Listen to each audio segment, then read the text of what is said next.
In this video, I'll guide you through how to open a project and bring your media into the timeline so you can start editing right away. We'll go step by step, keeping things simple and clear, so even if you're brand new to this, you'll be able to follow along without any trouble. First, make sure you have your project open. This means you should already be inside your editing software with the project you want to work on loaded. If you've just launched the program, you can either create a new project or open an existing one from your project list. Once that's done, you'll be taken into the main interface where all the editing tools live. I'm going to walk you through how to work from the edit page, since that's where you'll spend most of your time arranging clips and building your video. Look toward the top or center of your screen and switch to the edit page if you aren't there already.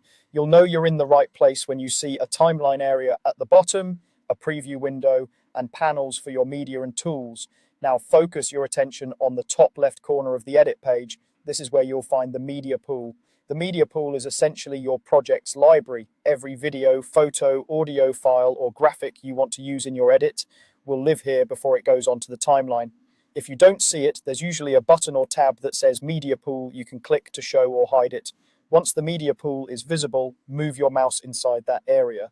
To bring new clips into your project, right-click anywhere in the empty space of the media pool. A context menu will appear with several options. From that menu, choose Import Media. This is the command that tells the program you want to bring files from your computer into the project.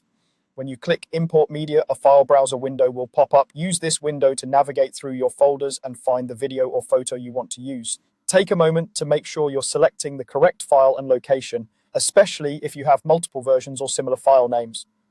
Once you've located the file you need, click on it to highlight it. If your workflow allows it, you can usually select multiple files at once, but for now, just choose the clip or image you want to start with.